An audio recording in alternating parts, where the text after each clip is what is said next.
आई Gavdevi तिसाई sports खालीच्या वतीनं सालाबादप्रमाणे हा नवरात्र उत्सव आणि या नवरात्र उत्सवाच्या निमित्तानं गेल्या 3 दिवसापासून 3 रात्रींपासून या ठिकाणी सुरू असणारा हा उत्सव खरं म्हणजे जशी सुरुवात करतानाच नितेश म्हणाला, नवरात्र उत्सव म्हणजे शक्तीची उपासना, नवरात्र उत्सव म्हणजे खऱ्या अर्थानं उत्साह घेण्याचा हा सण आणि आई जगदंबेकडे आई दुर्गेकडे खऱ्या अर्थानं शक्ती मागून नव्या कार्यासाठीची प्रेरणा, नव्या कृतीसाठीची एक दिशा ठरवण्याचा हा सण. आणि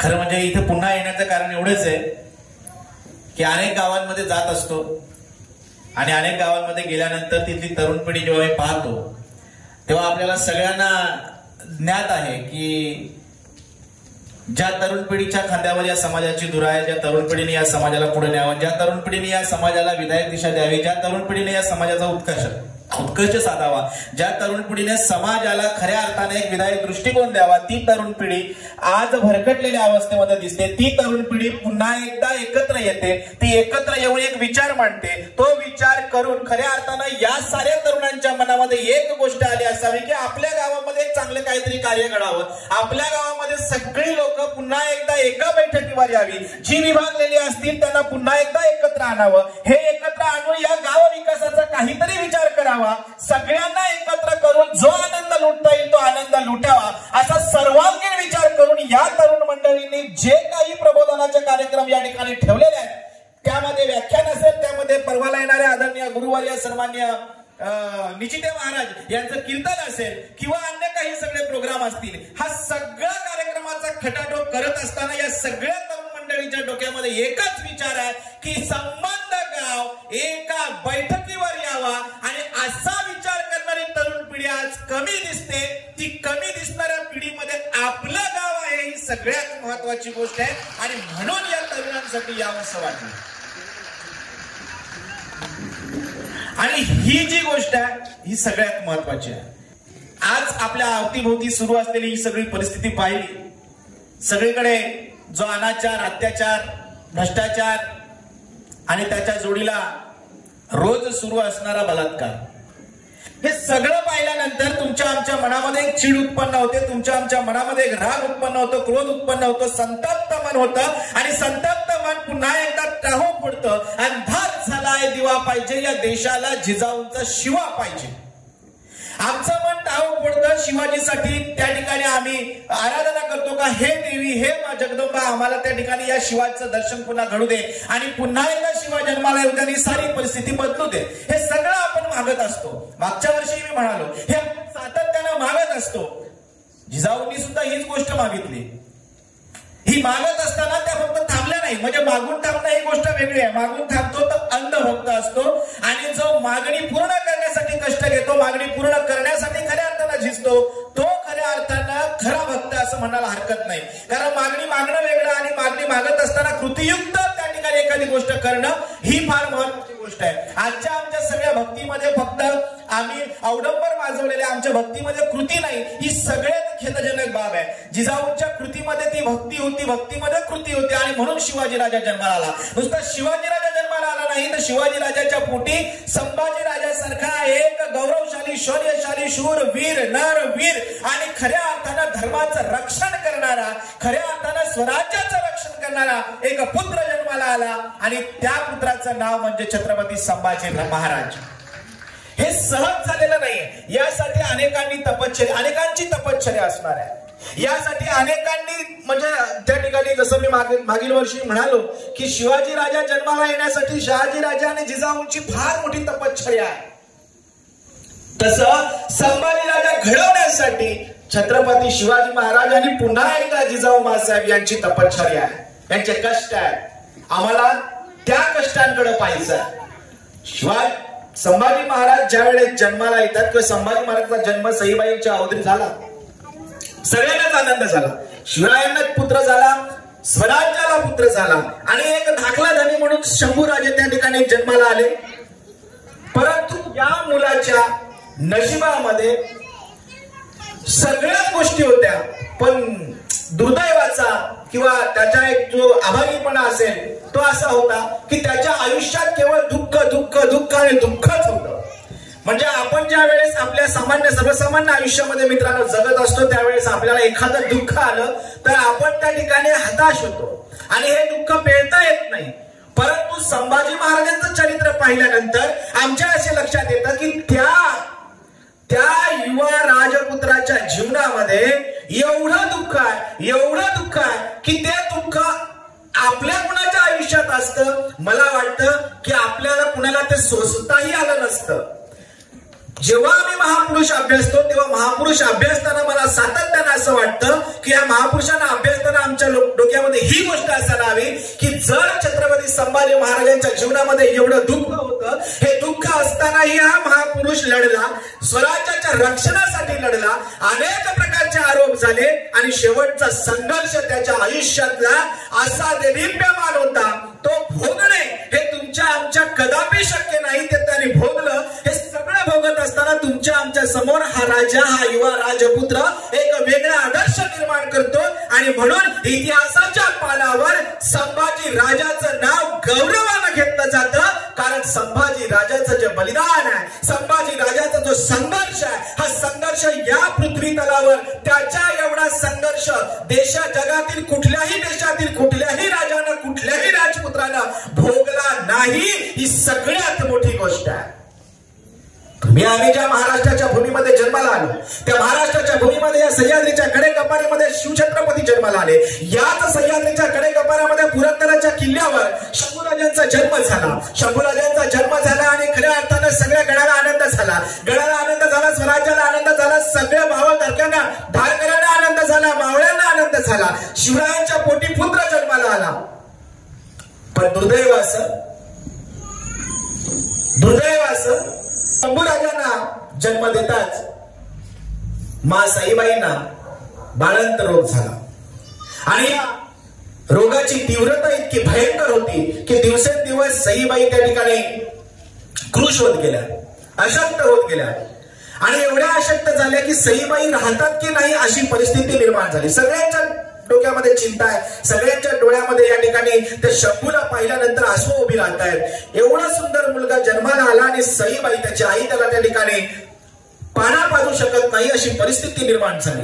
म्हणजे जन्मापासूनच या बालकाच्या आयुष्यामध्ये संघर्ष लिहिलेला आहे, जन्मापासूनच संघर्षाला सुरुवात झालेली आहे आणि अशामध्ये सईबाईंचा या ठिकाणी मृत्यू होतोय. मोठा प्रश्न पडतोय.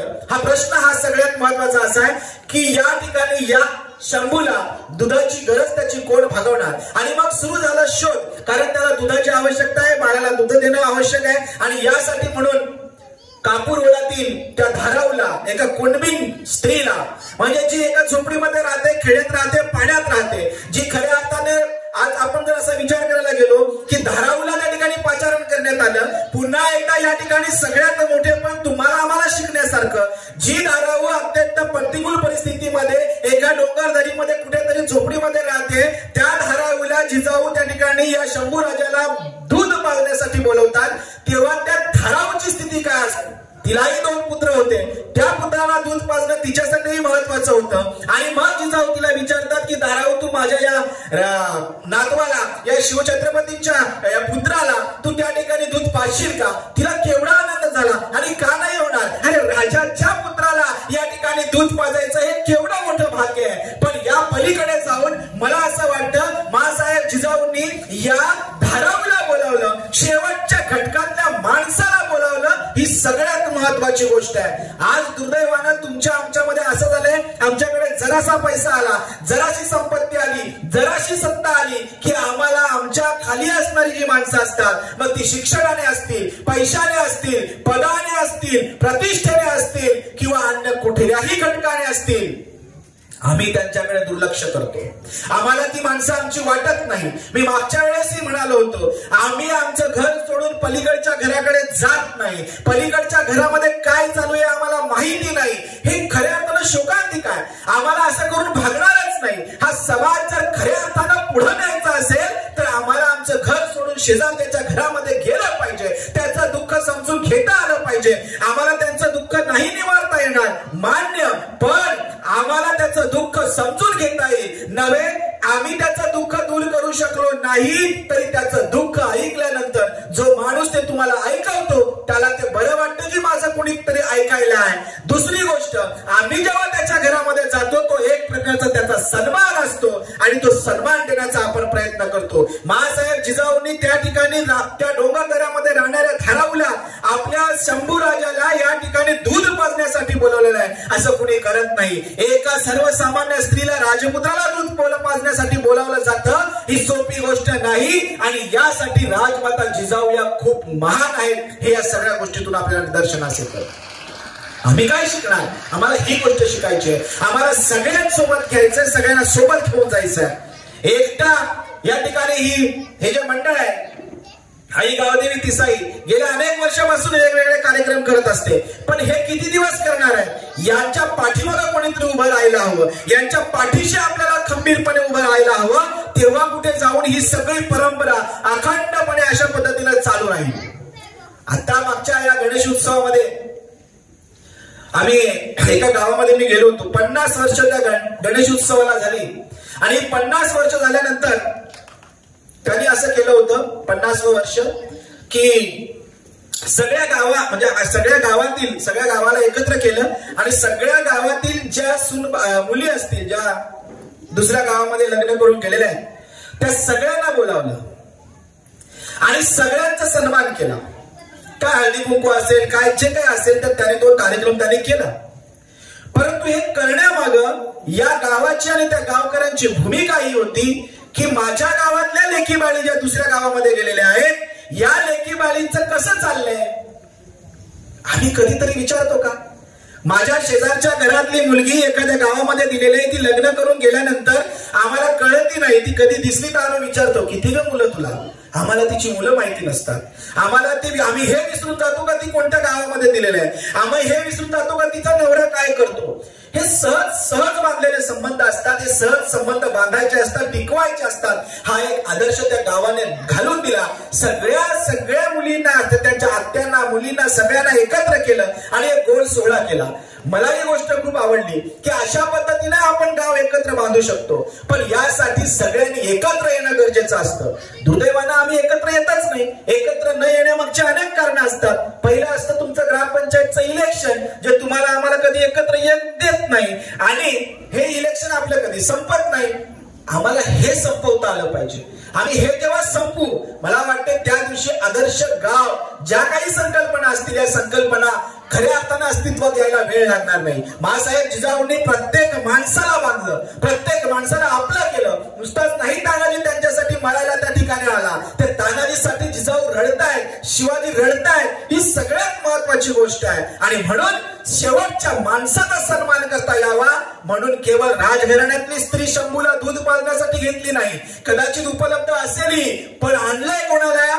धाराऊ सारखा एका कुणबीला त्या ठिकाणी त्या जिजाऊ त्या ठिकाणी घेऊन येतात. त्या धाराऊच्या दुधावर आपला राजपुत्र पोचला जातोय. हळूहळू राजपुत्र मोठा होतोय आणि मोठा होत असताना रांगताना या ठिकाणी या गडवर आनंद देतोय. सगळ्यांनाच आनंद देतोय. सगळ्या दासदासीने आनंद होतोय. सगळ्यांशी खेळतोय, बोलतोय, बोबड्या बोलाने त्या ठिकाणी त्यांच्याशी गप्पा मारतोय. अरे केवढा सगळा गडावर आनंद असतो. जसं आपल्या घरामध्ये लहान मूल असल्यानंतर आपल्याला किती छान वाटतं. एकदा कदाचित ते मूल मामाकडे गेले त्याच्या आईच्या बरोबर त्यानंतर आपलं घर कसं सुन्न होतं. या मुलांच्या पावलांनी घर भरलेलं असतं. त्याच्या बोबड्या मुलांनी घर अगदी दोंडून निघत असतं. ही सगळ्यात महत्वाची गोष्ट आहे. आणि म्हणून या ठिकाणी या गडावर जो आनंद उत्सव सुरू होता या आनंद उत्सवामध्ये राजा संभाजी शंभू या ठिकाणी लहानाचा मोठा होत असतो. आणि खऱ्या अर्थानं वयाच्या 8.5-9व्या वर्षी या शंभू राजाचा या ठिकाणी या राजकारणामध्ये प्रवेश होतो.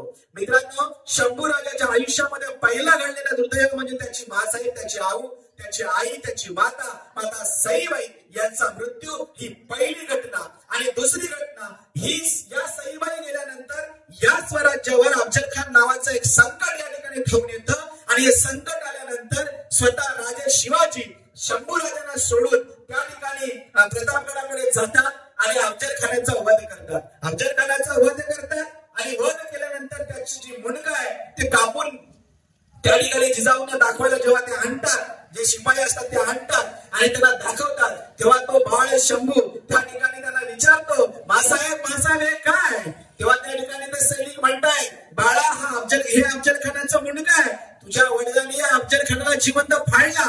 आणि तेव्हा त्याच्या लक्षात येतं अफजल खान म्हणजे महाभयंकर राक्षस, अफजल खान म्हणजे फार दुष्ट. आणि अशा दुष्टाचा बाबांनी माझ्या पिताश्री आबासाहेबांनी या ठिकाणी त्याचा मुर्दा पाडला. बघूया तरी कसा आहे हा अफजल खान. म्हणून तबकामध्ये नजर टाकली, तबकामध्ये अफजल खानाचं मुंडकं पाहिलं आणि त्या ठिकाणी शंभू म्हणतो अरे काय म्हणे अफजल खान, एवढासा मोठा असतो का अफजल खान? मला वाटलं याला चांगले मोठे मोठे हात असतील, मोठे मोठे पाय असतील, हा एवढासा राक्षस एवढे घाबरतात.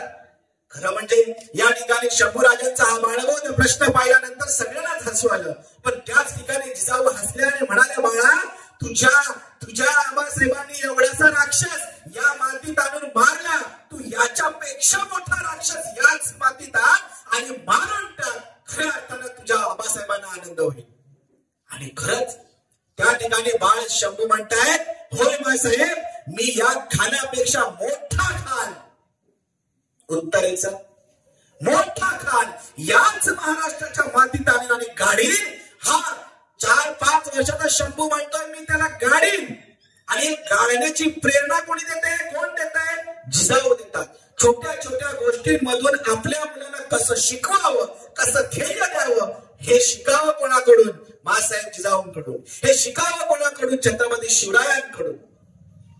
आम्ही नेहमी असं बघत असतो तुमच्या आमच्या अवतीभोवती आपली मुलं खेळत असतात, आपण सहजपणे त्यांच्या त्याला ओरडत असतो एखादा प्रश्न विचारल्यानंतर. पण त्या प्रश्नाला उत्तर, समर्पक उत्तर देणारी क्षमता तुमच्या आमच्यामध्ये असली पाहिजे. कारण मुलांचे प्रश्न तुम्हाला आम्हाला जरी बाळगोद वाटत असले तरी ते बाळगोद नसतात. तुम्ही आम्ही सहजपणे काहीतरी थाप ठोकून देतो आणि वेळ मारून देतो. अशी वेळ मारून देणं खऱ्या अर्थानं चुकीची गोष्ट आहे. त्यांना त्याचं समर्पक उत्तर देता आलं पाहिजे. अन्यथा तुमच्या आमच्याकडे बघून तेही तुमच्या आमच्यासारखे थापाडे होणार. कारण ते तुम्हाला बघत असतात, मला बघत असतात.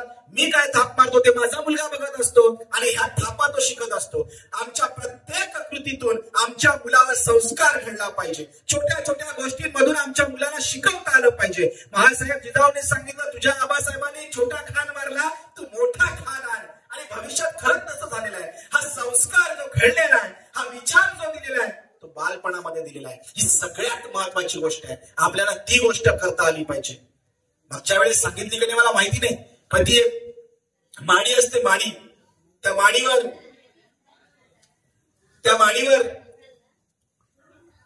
एक मोठा शेठजी त्या ठिकाणी उभा असतो आणि तो असा जाडजूड शेठजी त्या ठिकाणी उभा असतो. इकडनं गण्या जातो, छोट्या गण्या बघतो, बापरे एवढा मोठा हा माणूस, एवढं मोठं पोट, गणपतीपेक्षा मोठं, हे एवढे मोठे हात, एवढे मोठे पाय. समजा हा माणूस जर इथंच मेला तर याला उतरवायचं कसं? त्याला प्रश्न पडतो. म्हणून तो हसतो.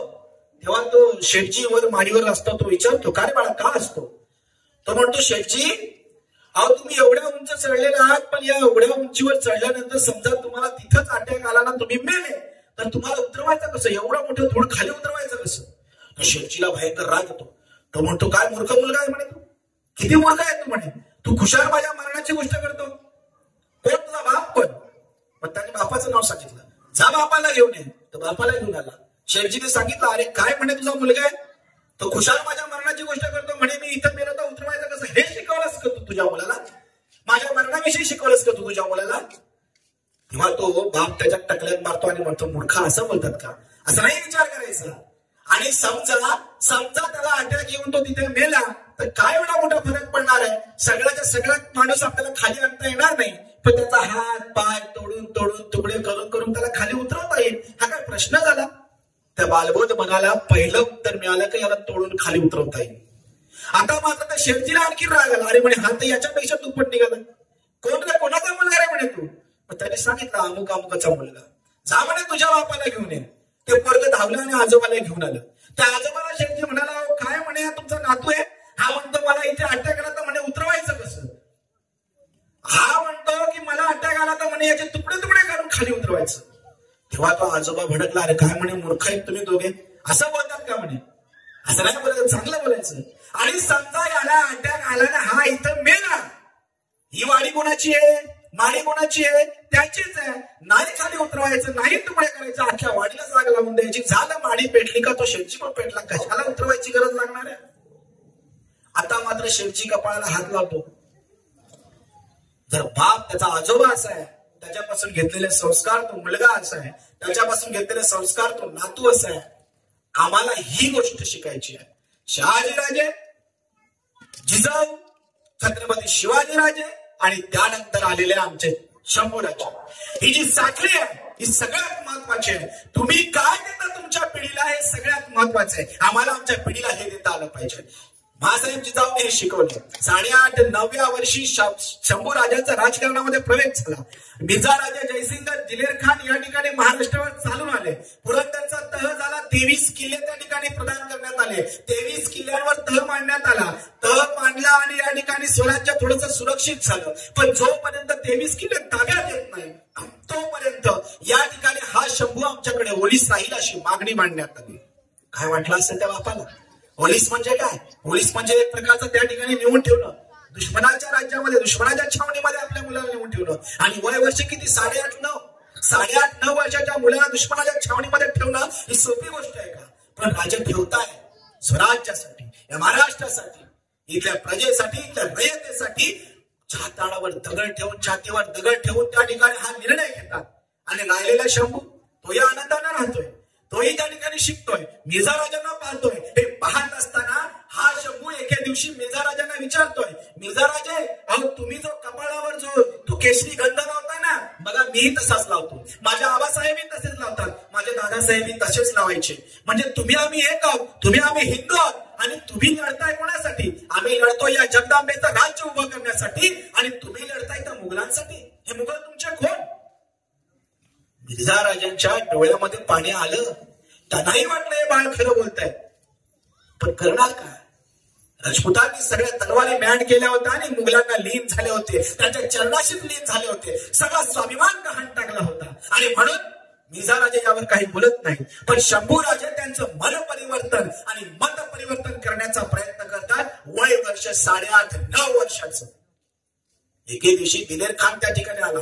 दिलेर खानाने त्या बाळाला पाहिलं. एवढासा हा मुलगा, अरे बोलतोय किती, याचं ज्ञान किती, एकदम प्रगाढ ज्ञान. आणि खऱ्या अर्थाने एक राजपुत्र स्वभावाचा हा मुलगा. सहज म्हणून त्याला अनेक प्रश्न विचारले, त्याच्याशी गप्पा मारल्या. दिलेर खानाशी गप्पा मारता मारता दिलेर खानाला त्यांनी प्रभावित करून टाकलं. दिलेर खानाला प्रभावित केल्यानंतर दिलेर खानाने त्याला एक हत्ती भेट दिला. हा हत्ती भेट दिल्यानंतर या ठिकाणी दिलेर खानाला शंभूराजांची चेष्टा करावीशी वाटली आणि सहज म्हणून सांगितलं, हा हत्ती तुम्हाला भेट देतोय शंभूराजे, पण तुमच्या या गडावर हा हत्ती तुम्ही न्याल कसा? एवढा उंच या गडावर तुम्ही हत्ती चढवाल कसा? हा प्रश्न विचारल्यानंतर शंभूराजे तत्क्षणी उत्तर देतात, हो हा हत्ती तर आम्ही असा तसा चढवूच हो, पण तुम्हाला दिलेले 23 किल्ले तुम्ही इथून दिल्लीला न्याल कसे? त्याचा पहिला विचार करा. अरे काय उत्तर आहे? याचा अर्थ एकच आहे. ते 8.5-9 वर्षाच्या पोराला ही गोष्ट माहिती आहे का आज गेलेले 23 किल्ले उद्या आम्ही परत मिळवणार. हा विश्वास खऱ्या अर्थानं त्या शंभूमध्ये आहे. केवढी मोठी प्रगाढ, एवढा मोठ्या प्रगाढात विश्वास आहे. हे सोपं नाही. यासाठी आई वडिलांचे कष्ट आहेत. आमची मुलं अशीच घडायला हवीत. त्यांच्यामध्ये आत्मविश्वास निर्माण झाला पाहिजे का हे मी करणार. पण आपण त्यांच्यामध्ये आत्मविश्वास निर्माण करतो का? अहो आमचं पोरग जरा कुठं झाडावर चढायला लागलं तर पहिलं आम्ही सांगतो उतर, झाडावर चढता चढता पडशील. बरोबर का राजा दादा? बरोबर. आम्ही काय सांगतो? आम्ही पहिलं काय सांगतो? चढशील नाही सांगत, पडशील सांगतो. पोराने सायकल चालवली, तू चालवशील असं नाही सांगत, पडशील असं सांगतो. पहिला आम्ही त्याला निगेटिव्ह सांगतो. पहिली गोष्ट आम्ही त्याला निगेटिव्ह सांगतो. हे हाणू ते आमच्याकडं तो गड्या चालला होता शर्यतीला, धावण्याच्या शर्यतीला.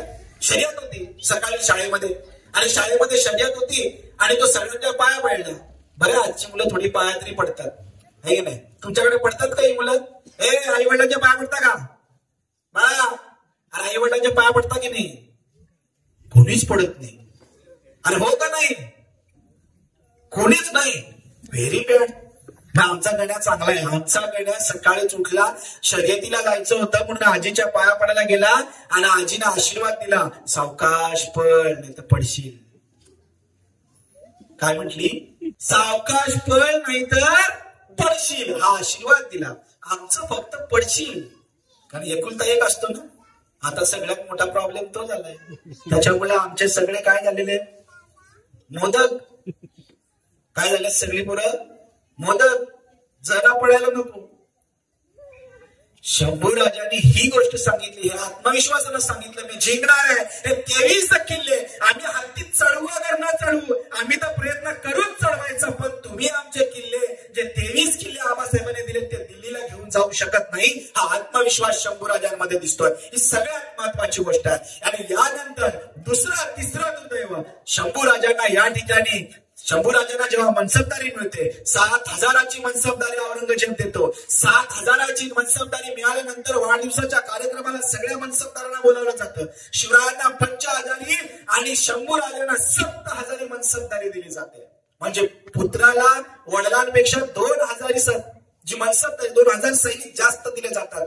साधी गोष्ट आहे. मला वाटतं त्या औरंगजेबाला पण कळलं असेल की बाप से बेटा सवाई होणार आहे, आणि म्हणून कदाचित त्याला 2,000ची जी सैन्य हे अधिकच दिलं आणि त्याला आग्र्याला बोलावून घेतलं. राजा आग्र्याला जायला निघतात. सगळेजण शंभू राजाला घेऊन जाऊ नये म्हणून आग्रह करतात. स्वतः त्या ठिकाणी रात्री झोपेमध्ये कदाचित शिवरायांना स्वप्न पडलं असेल, त्या स्वप्नामध्ये सईबाई आल्या असतील, केवढ्यांदा टाव फोडला असेल, अहो माझ्या पुत्राला घेऊन जाताय, आई विना पोरका येतो, त्याला दुश्मनाच्या राज्यामध्ये घेऊन जाताय. अहो तो औरंगजेब काय साधा माणूस आहे का? अहो राक्षस आहे राक्षस, तो आता सोडणार नाही, माझ्या पुत्राला घेऊन जाऊ नका. अरे केवढ्यांदा तरी त्या स्वप्नामध्ये कदाचित त्या महाराजांच्या समोर उभ्या राहिल्या असतील आणि टाव फोडत असतील. पण राजांनी एक गोष्ट लक्षात घेतली, या शंभू राजाला आज जर आम्ही मोगलांकडे घेऊन गेलो तर मोगलांची त्या ठिकाणी असलेली राजवट, तिथली असणारी पद्धत या ठिकाणी माहिती होईल. आणि ही माहिती झाल्यानंतर कदाचित औरंगजेब माझ्याकडनं मारला जाणार नाही, पण उद्या सकाळ जेव्हा शंभू राजे त्या ठिकाणी गादीवर बसतील तेव्हा शंभू राजांची आणि या औरंगजेबाची गाठ पडेल.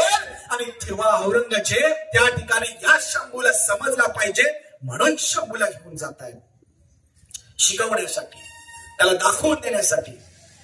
दुसरी गोष्ट, एका प्रदेशातून दुसऱ्या प्रदेशात जात असताना त्या प्रदेशातील सगळं हवामान असेल, तिथली संस्कृती असेल, ही माहिती असणं तितकंच महत्वाचं आहे. आपणही आपल्या मुलांना फिरायला न्यावं. आपण नेतोच समजा सहलीला, हे न्यावं. पण हे नेत असताना आई तिकडे खिडकीत झोपलेली, बाप तिकडे गाडी चालवते ना, पोरगा मोबाईलवर बसलाय, आणि जेव्हा कुठं ठिकाण पोहोचतं तेव्हा तो त्या ठिकाणी मोबाईल मधून बाहेर येतो. हे असं चित्रच असतं. असं चित्र असतं का नाही?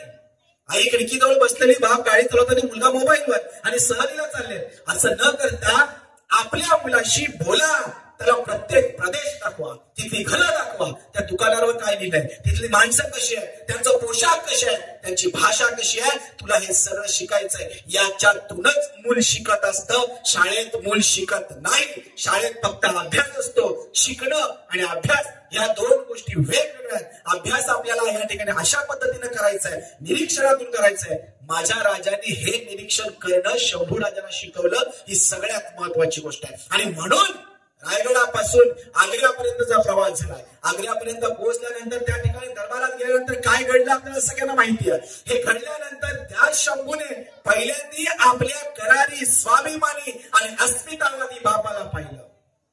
ही सगळ्यात महत्वाची गोष्ट आहे. कारण जेव्हा त्याने पाहिलं की औरंगजेबाने आपल्याला मागं उभं केलंय, तेव्हा कणाडला शिवाजी राजा आणि म्हणाला, हा माझ्या पुढे उभा आहे तो कोण आहे?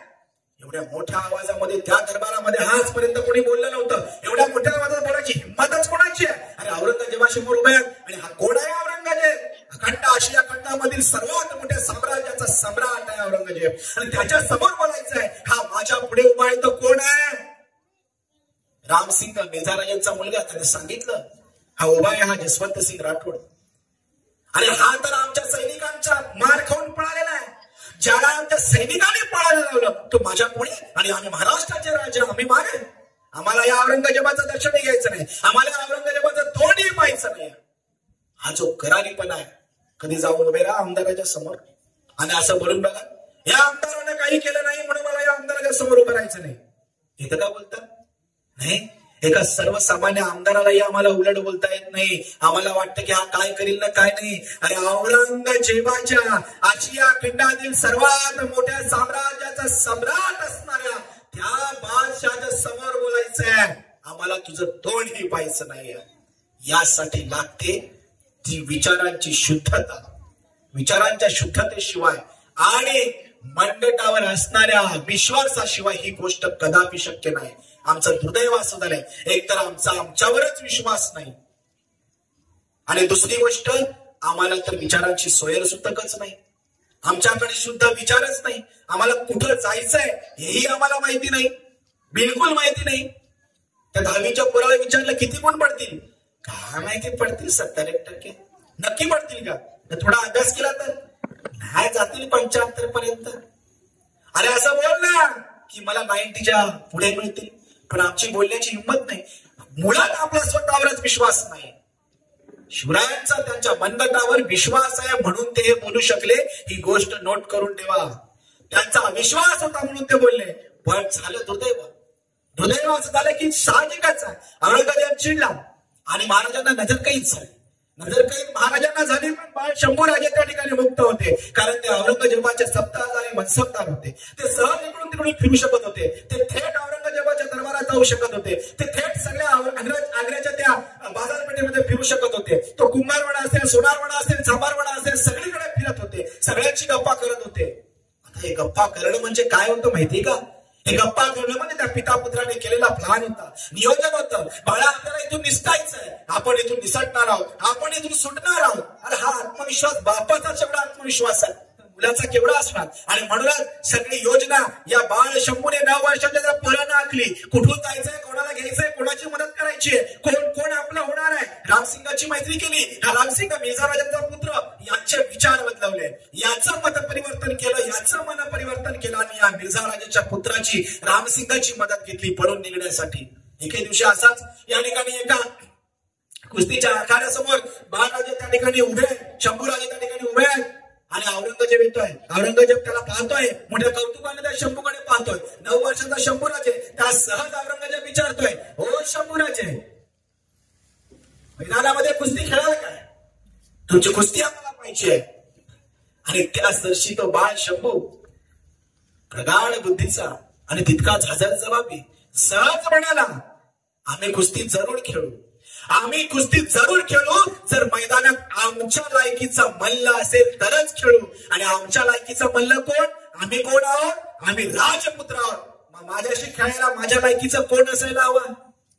कोण असायला हवं? राजपुत्र शहजादा असायला हवा. आणि तुमच्या शहजाद्याला सहज कुस्ती खेळतो. आणि औरंगजेब हसला, अरे काय पोरगा आहे, काय उत्तर आहे, आपल्या लायकीचं इथं कोणी नाही असं म्हणतोय. खऱ्या अर्थानं औरंगजेबाला उत्तर दिलं ते फक्त राजा शिवाजी राजांनी नाही, त्या एवढ्याशा पोरानेही तितकंच डोळ्यात डोळे घालून औरंगजेबाला उत्तर दिलं. ही सगळ्यात महत्वाची गोष्ट आहे. यथावकाश राजे त्या ठिकाणाहून निघतात, मथुरेपर्यंत येतात आणि इकडे औरंगजेबाला बातमी कळते की राजे या ठिकाणाहून पळालेले आहेत. आणि सरासरी लगेच त्या ठिकाणी सगळ्यांना सूचना मिळतात, आदेश सुटतात. ज्या रस्त्याने गेले असतील त्या रस्त्याने पकडा. चारी दिशाला त्या ठिकाणी मुघल सैनिक सुटतं, राजाच्या पाठलागावर निघतं. कसा ओळखायचा राजा? ज्याच्या सोबत 9 वर्षाचं पोरगा असेल अशा प्रत्येकाला कैद करा, त्याची विचारपूस करा आणि शोधा, तोच शिवाजी राजा आहे.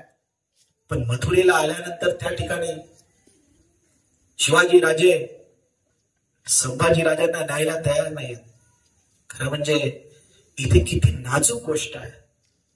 संभाजी राजांच्या आयुष्यातील 4थी घटना. शंभूला ते म्हणतायत, बाळा आता पुढे जायचं कसं? पुढची सगळी वाट जंगलाची, पाठीमागं मोगलांचं सैन्य आहे, आपल्याला धावत पळत निघायचंय, वेश बदली करून निघायचंय. आणि साहजिकच आहे, तू माझ्या सोबत असशील तर आपण पकडले जाणार, आपण ओळखले जाणार. पण हे शंभूला सांगायचं कसं? एवढ्याच्या पोराला सांगायचं कसं की बाळा तुला मी सोडून जातोय? पण बापाच्या मनातली घालमेल ओळख बाळानं. बाळही तसंच गुणी होतं. ते बाळ म्हणतंय, आबासाहेब आम्ही इकडेच राहणार. तुम्हाला वाईट वाटते ना? पण तुम्ही वाईट वाटून घेऊ नका. आम्ही इथे राहणार. तुम्ही सुखरूप रायगडापर्यंत पोहोचा. तुम्ही रायगडावर पोहोचल्यानंतर तुम्ही मला घ्यायला कोणाला पाठवा. पण तोपर्यंत आम्ही इथे त्याचे त्रिमल कुटुंब होतं त्या कुटुंबाकडे राहणार. हे सगळं नियोजन त्या ठिकाणी झालेलं आहे. समजा यदा कदाचित तो 9 वर्षाचं पोरग, ते 9 वर्षाचं पोरग ते बाळ असं म्हणाला असतं, बाबा आबासाहेब तुम्ही आम्हाला एकट्याला सोडून जाणार, मला एकट्याला इथे पाठीमागे टाकून जाणार. माझी आई गेली मी 2-2.5 वर्षाचा असताना, आणि आज तुम्ही मला सोडून जाणार. बस एवढं बोलल्यानंतर त्या बापाचं हृदय पिळवटलं असतं, त्याच्याही डोळ्यात पाणी आलं असतं आणि कदाचित शिवाजी राजांचा निर्णय बदलला असता. पण त्या शंभूराजांच्या डोक्यामध्ये एक गोष्ट निश्चित होती की यदा कदाचित मी असं म्हटलं तर माझे वडील या ठिकाणाहून जाणार नाहीत. पण शंभूराजे त्या ठिकाणी म्हणतात, बाबासाहेब आबासाहेब मला आता या ठिकाणी तुमची गरज नाहीये. तुमची गरज कोणाला आहे? तुमची गरज उभ्या महाराष्ट्राला आहे. त्या महाराष्ट्रासाठी तुम्हाला जायचंय, त्या रयतेसाठी तुम्हाला जायचंय. मी आज नव्हते येणारच आहे. हे बोल येतात कुठून?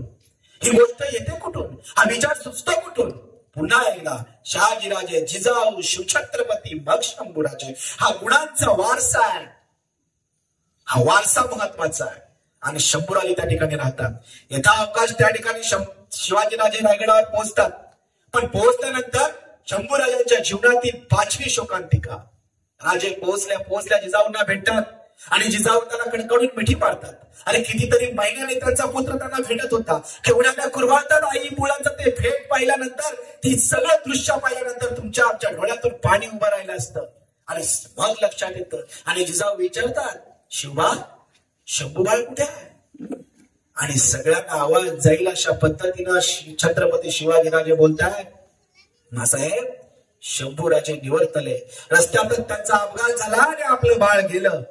आणि एकाएकी अंगावर शहारे उभे राहतात. आपलं बाळ गेलं. पाहता पाहता सगळीकडे खबर पसरली, शंभूराजे गेले, शंभूराजे गेले. आणि काय तो हाहाकार माजला. राजांचा एकुलता एक पुत्र मेला, गेला. एवढ्यावर थांबले नाही. शंभूराजांचे दिवस कार्य केले, उत्तर कार्य केले. पाहता पाहता खबर औरंगजेबापर्यंत पोहोचली. शिवाजीराजे रायगडावर पोहोचले, परंतु त्यांचा पुत्र शंभू त्या ठिकाणी रस्त्यातच निवर्तला, गेला. आणि मग तपास थांबला. सगळा तपास मागे बोलवला. आणि जसा तपास मागे बोलवला, सगळे सैनिक मागे फिरले, शोध मोहीम थांबली. आणि त्यानंतर शंभू त्या ठिकाणी गडावर जाऊन पोहोचतायत. खरं म्हणजे वयाच्या 9व्या वर्षी एवढे सगळे आघात सहन करायचे, जिवंतपणी स्वतःचं उत्तर कार्य करून घ्यायचंय. तो बाप ही ग्रेट आणि तो मुलगाही ग्रेट. यथा अवकाश शंभूराजे त्या मुघलांच्या दरबारामध्ये सगळं राजकारण पाहून येतात. औरंगजेबाला जवळून पाहून येतात. त्याचे डोळे हिरवे निळे डोळे, त्याचे विचार करण्याची पद्धत, हे सगळं शिकून येतात. खरं म्हणजे राजांनी एवढ्यासाठी शंभूला त्या ठिकाणी नेलं होतं. मला एक विशेष वाटतं, हे सगळं असंच घडणार होतं. हे राजांना माहिती होतं हे असंच घडणार आहे. हे माहिती होतं हे घडणार आहे असं माहिती. का पिक्चर आहे का? हे पिक्चर आहे. त्या दिग्दर्शकाला माहिती आहे का पुढे काय करायचंय. हा पिक्चर नाहीये, हे घडतंय.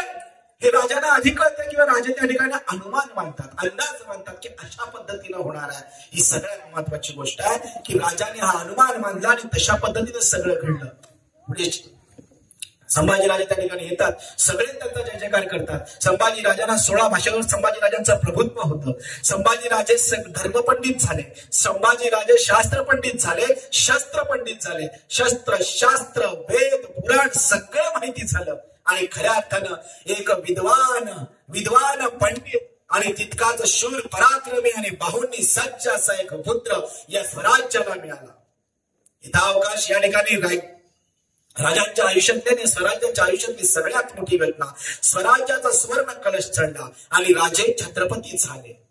6 जून या दिवशी महाराजांचा राज्याभिषेक झाला. राज्याभिषेकाला संभाजीराजे युवराज झाले.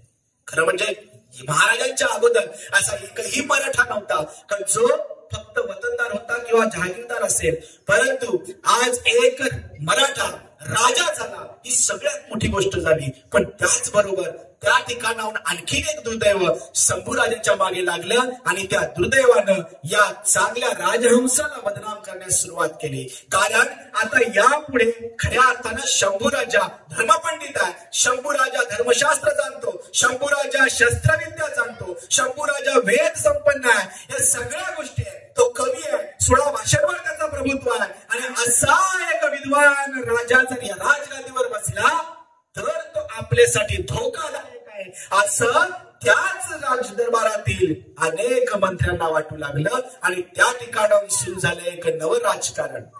शिवाजी राजांनी एकदा महाराजांना शंभूराजांना विचारलं, तुमची विद्वत्ता आम्ही पाहिली, तुम्ही खूप ज्ञानी आहात, पण आता आम्हाला तुमची तलवार पाहिजे, दाखवाल का तुमची तलवार? आणि शंभूराजे म्हणाले, अहो बाबासाहेब एकदा आदेश द्या, आता जाऊन तुम्हाला मी तलवार दाखवतो. आणि पहिली मोहीम मिळाली, गुजरात मोहीम. आणि या गुजरात मोहिमेवर शंभूराजे लीडला आणि शंभूराजांसमवेत हजारो माळे गुजरातवर तुटून पडले आणि गुजरात लुटून आणलं. खाशा विजय मिळाला, मोठी लूट मिळाली. आणि खा आनंद झाला त्या बापाला. आणि खा नाही होणार, आपला पुत्र या ठिकाणी विजय घेऊन येतो. आणि सगळ्यांनी तोफाना बत्ती दिली, सगळ्यांनी साखर वाटली. आनंद झाला, कारण शंभूराजाने तलवार गाजवली.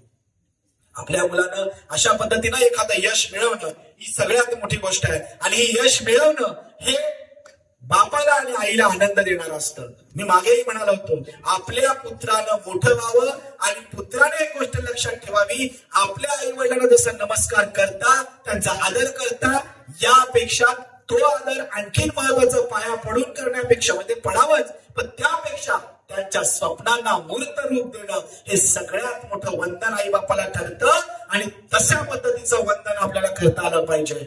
मला वाटतं शंभूराजाने अशा प्रकारचं वंदन या ठिकाणी केलं. यथावकाश संभाजीराजाने अनेक लढाया केल्या, अनेक युद्ध खेळले. आणि या प्रत्येक युद्धामध्ये राजा संभाजी या ठिकाणी निर्विवाद विजयी झाला.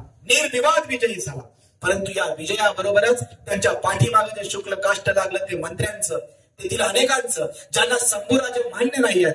खरं म्हणजे ही सर्वसाधारण गोष्ट असते. एखादा माणूस जेव्हा यश मिळवत जातो, यशवंताला दुश्मन हजार असतात. आणि हे दुश्मन कुठे असतात माहितीये का? हे दुश्मन बाहेर नसतात, हे दुश्मन घरातच असतात, आपल्या अवतीभोवतीच असतात, फार लांब नसतात. कारण आपल्याविषयी सगळ्यात जास्त कोणाला माहित असतं? आपल्या जवळ असणाऱ्या व्यक्तींनाच माहिती असतं. शंभूराजांच्या अवतीभोवती त्यांच्या अनेक निकटवर्तीय दुश्मन तयार झाले, शत्रू तयार झाले, ज्यांना शंभूराजांचा पराक्रम मान्य नव्हता, ज्यांना शंभूराजांची विद्वत्ता मान्य नव्हती. कारण त्यांच्या डोक्यामध्ये एकच गोष्ट होती, उद्या सकाळ हा धर्मशास्त्र जाणणारा हा व्यक्ती जर खऱ्या अर्थानं मोठा झाला तर आपल्याला याच्या जागी किंमत असणार नाही, ही भीती तेथील लोकांना वाटू लागली. आणि मग सुरू झाली कटकारस्थानं. आणि पुन्हा एकदा जसं मी पहिल्यांदा म्हणालो, शंभूराजांच्या जन्मापासून त्यांच्या मागे जे संकट, जे काही संघर्ष होता, हा संघर्ष फार मोठा होता. आणि या संघर्षाला सुरुवात झाली. आणि त्या खऱ्या अर्थानं जेव्हा ते राजपुत्र झाले, म्हणजे आतापर्यंत त्यांचं काहीच नव्हतं. शिवाजी राजाने त्यांना सगळ्या जबाबदाऱ्या दिल्या. शिवाजी राजांना त्यांना अनेक धर्मशास्त्राचे न्यायनिवाडे करायला लावले, मंत्र्यांचे न्यायनिवाडे करायला लावले. साहजिकच मंत्र्यांचे न्यायनिवाडे करायला लावल्यानंतर मंत्र्यांनाच राग आला. कालचं परवाचं पोर आता आपलं न्यायनिवाडा करणार. साहजिकच आपल्यालाही आपल्या एखाद्या लहान मुलाने शिकवलं तर आपल्याला पण थोडंसं वाईट वाटतं. हे कालचं पोर आम्हाला काय शिकवतंय? तुम्ही क्रिकेट खेळता ना? क्रिकेट खेळत असतात तेव्हा एखादं लहान पोरग तुम्हाला जर शिकवायला आलं, बाबा दादा अशी बॅट पकडायची, तर ती बॅट उलटी होऊन मागच्या भागावर टेकवावी काय असं आपल्याला वाटतं की नाही? अरे कालचं पोर, माझं आयुष्य गेलं क्रिकेट खेळून, बरबाद झालं क्रिकेट खेळून. कालचं पोर जर आपल्याला शिकवायला लागलं तर आपल्याला वाईट वाटतं. मला वाटतं मंत्र्यांनाही तसंच झालं असावं. आणि या सगळ्यांमध्ये शंभूराजे मात्र आपली तलवार गाजवत राहिले. बुरहानपूर लुटलं, पुन्हा लुटलं. एवढंच नव्हे, खऱ्या अर्थानं आपली तलवार त्याने अशा पद्धतीनं गाजवली की मुघलांना, त्या आदिलशहाला, त्या गोवळकोंड्याच्या कुतुबशहाला या संभाजीची धसकी वाटली. आणि हा पुत्र कोणाचा? शिवरायांचा. याचा पराक्रम केवढा?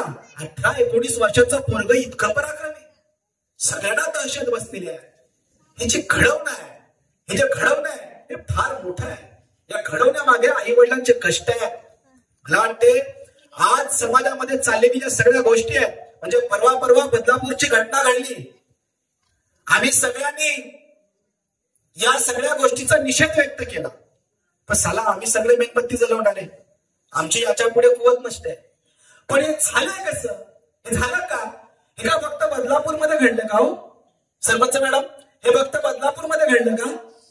नाही, हे रोज घडत आहे, कुठे ना कुठे रोज घडत आहे. या पाठीमागं काय? या पाठीमागं ही गोष्ट आहे की आमच्या मुलाकडे लक्ष नाही, आमच्या मुलावर तसे संस्कार नाहीत. आम्ही काय केलंय? आम्ही 7च्या आत घरात आमच्या मुलींना घेतलंय. पण साल्या आम्ही एवढा टुकार, आम्ही आमच्या पोराला 7च्या आत घरात नाही बोलवलं.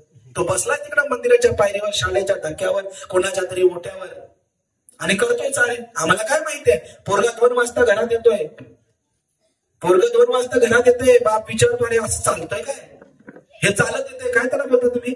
असा नकाशा काढत चालत येते ना, सातबारा काय ते मोजत येते ना, असं असं करत मोजत येते ना, तो मोजत येतो.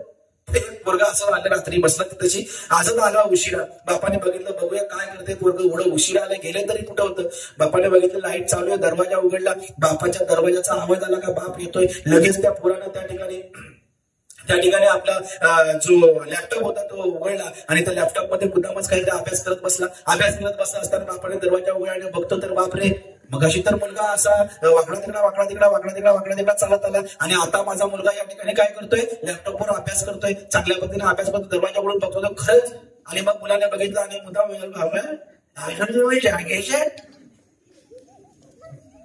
बाप म्हणाला, हा मी जागा आहे, बघत होतो, तू काय करतो? अभ्यास करतो, गुड नाईट. ते पोरग बोललं, साल्याला बोलता पण येत नव्हतं. ते बोललं मी अभ्यास करतोय. बापाने म्हटलं, बाब्या अभ्यास कर, तर लॅपटॉप घेऊन कर, ती सुटकेस घेऊन काय बसलायस?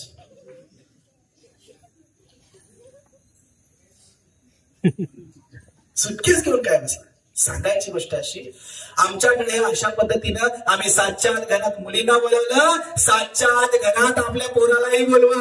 आणि अशी वेळ येऊन देऊ नका की 7च्या आत घरात बोलवावं लागेल. त्याला असं शिकवा, असं घडवा की तो शंभूराजा घडला पाहिजे. इतका पराक्रमी, इतका संस्कारी, इतका विद्याविषयी घडला पाहिजे की त्याच्याने त्याचं चुकीचं पाऊल आयुष्यात पडताच कामा नये. हा आम्हाला इतिहास शिकायचा आहे, हे आम्हाला शिक्षण घ्यायचं आहे आणि हे शिक्षण आम्हाला आमच्या मुलांना द्यायचंय. ही सगळ्यात महत्वाची वस्तुस्थिती आम्हाला आमच्या इतिहासातून शिकायचं आहे. महाराष्ट्रावर फार मोठं संकट आलं आणि त्या दिवशी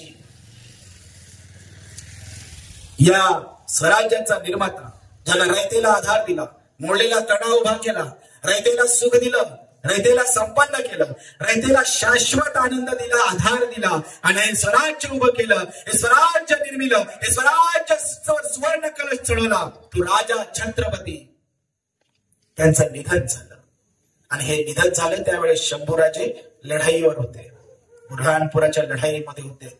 आणि लढाईवर असणाऱ्या व्यक्तीला कोणाचं मृत्यू, कोणाचं लग्न हे सांगितलं जात नाही, तो लढाईवर आहे. अगदी 2-3 दिवस अगोदर शंभूराजे पन्हाळावर आले आणि खबर मिळाली 3 एप्रिलला आपल्या आबासाहेबांचं निधन झालंय.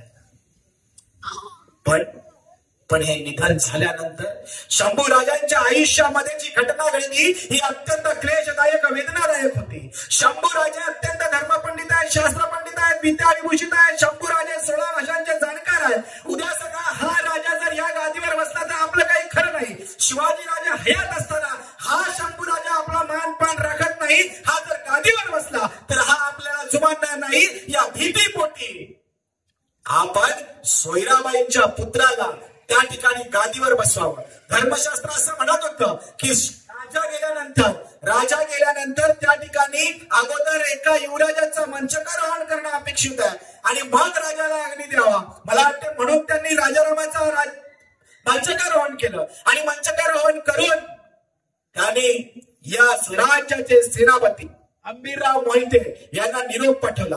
त्यांना सांगितलं की शंभूराजाला आपल्याला कैद करायची आहे. काय करायची, कशासाठी करायची विचारणा झाली नाही, पण एक गोष्ट सांगितली, आपल्याला तुमच्या भाच्याला, हे हंबीरराव म्हणजे कोण, सोयराबाईंचे बंधू, सोयराबाईंचा मोठा भाऊ आणि सोयराबाईंचा भाऊ, याचा अर्थ तो राजारामांचा मामा.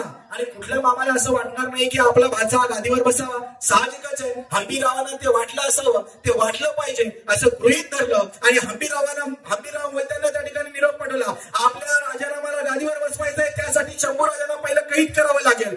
हंबीररावाने ऐकलं, हंबीररावाने मंत्र्यांना बोलावून घेतलं. मंत्री आले आणि पन्हाळावर गेले. शंभूराजांना कैद करण्यासाठी स्वतः हंबीरराव पुढे झाले. हंबीरराव त्या ठिकाणी पन्हाळगडावर गेले. पन्हाळगडावर गेल्यानंतर संभाजीराजाने पहिला मामांचं स्वागत केलं. मामाने गलेमिठी केली आणि सगळे मंत्री मामांकडे पाहत राहिले. आता आदेश मिळणार आणि शंभूराजाला कैद केलं जाणार. एकदा का शंभूराजा कैद झाला की जेलमध्ये टाकलं जाणार आणि पुन्हा शंभूराजा कदापि सुटणार नाही. अशा पद्धतीने सगळी व्यवस्था केली होती. सगळ्या मंत्र्यांचे कान हंबीररावांच्या सूचनेकडे होते आणि हंबीररावाने सूचना दिली, राजा या मंत्र्यांना पहिले काढण्यात चढवा.